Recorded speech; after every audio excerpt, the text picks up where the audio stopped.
sponsored by God. Directed by Zack Snyder, The Justice League is the newest DC comic book movie. It stars Ben Affleck, Gal Gadot, Jason Momoa, Ezra Miller, Henry Cavill, Amy Adams, Jeremy Irons, Ray Fisher, and a bunch of other people. Brief description of the premise. Since Superman is dead, he died in Batman vs. Superman. Sorry, spoilers, but who cares anyways.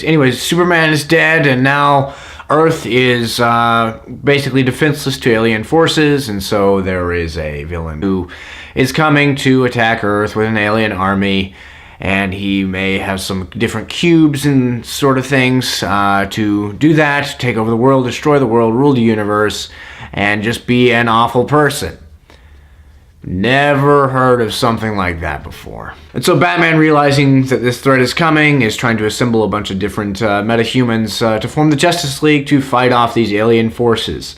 Again, I've never heard that before. Right, well, that's pretty much all you need to know. Alright, well, let's talk first about the things that I liked about the Justice League. Because there are some things that I really did like in this movie. I really liked Jason Momoa as Aquaman. Now, I've got to admit, a lot of my affection for Aquaman in this movie is entirely based around the fact that I think Jason Momoa is a really, really cool-looking dude, and he's just a cool dude in general, and so his charisma played really well on screen. He's an extremely handsome and brutal-looking person at the same time. Provoking! Gal Gadot as Wonder Woman, as always, was a great gal. She was great in Wonder Woman, and she was really good in this. I also, much to my surprise, did like The Flash. I did not like him in the trailers, but I did like him in this movie. For the most part, there were times where I thought his humor got a little bit annoying, where I was like, can you be serious at some point? But overall, I did actually like The Flash. I enjoyed Ezra Miller's performance. As for Cyborg, I thought he was just okay. I liked the team. I was not disappointed in the team.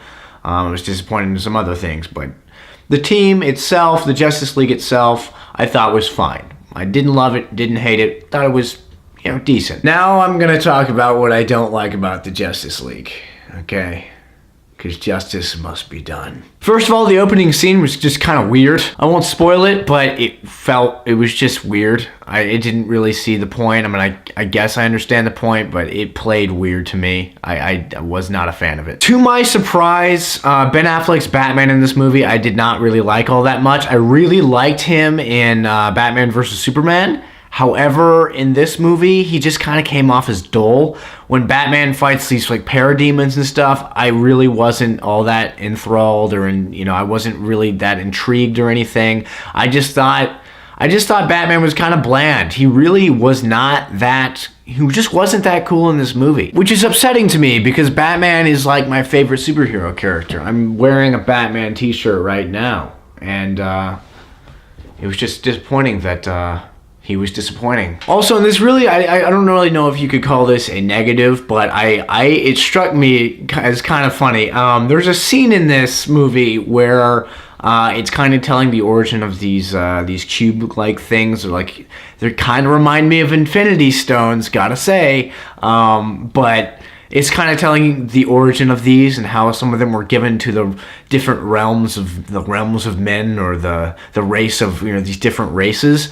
And I honestly was like, are we watching Lord of the Rings? Also, there is some really cheesy dialogue in this movie. You can't fix the world, Bruce. No, I just have to save it. There's also a line given by Superman. Superman's in this movie, guys. It's not a spoiler, but he has a line in this movie about justice where, I don't remember the first part, but he ends it though with, I'm also a big fan of justice. Oh. Those were just two examples of the cringeworthy dialogue in this movie, but there were quite a few more that I could have chosen from. Another thing I was not a fan of in the Justice League was the villain. His name is Steppenwolf in this movie. Just a big CGI bad guy who I was not ever afraid of. Just had a deep voice, was supposed to be menacing.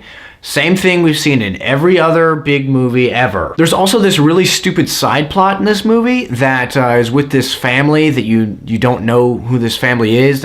We just follow them through the wreckage at different points in the movie, and I'm like, who cares about this family? I don't! But guys, honestly, the worst part of Justice League is the story. It's a really messy story. I think you could argue that it is even messier than Batman vs. Superman. Actually, no. I think Batman vs. vs. Superman has a messier story than the Justice League. However, Batman vs. Superman's messy story is far more interesting than the less messy story of the Justice League. I will say this though, this movie is bad, but it is not as bad as Suicide Squad. I hated Suicide Squad. I can't keep doing this with DC, alright? Like, I'm done. Like, the only movie that they have made that has been legitimately good since the Dark Knight trilogy, I love the Dark Knight trilogy, but since the Dark Knight trilogy, every single DC movie has been subpar or bad, except for Wonder Woman. And so I'm going to go on the record right now and I'm going to say that I am not going to see any more DC movies ever again unless they have a solid critic score like Wonder Woman got, because I can't keep wasting money. The Justice League, in my opinion, is one of the worst movies I've seen all year, and so I give the Justice League a D+. Oh, and the post-credit scene, I assume that there was one. I wouldn't know, though, because I did not stay for the post-credit scene because I did not care. All right, now you have the opportunity to tell me that I'm a worthless sack of crap, because if you loved Justice League, you probably think I'm a worthless sack of crap. Or if you think I'm right, please tell me why I'm right and pat me on the back, because I need people to pat me on the back. I can't keep doing this by myself all the time. Leave your questions, comments, whatever you gotta say in the comment section below, and I'll look at it sometime. And as always, if you like this video, please like it and subscribe, tell your friends about the channel, and do justice to your life.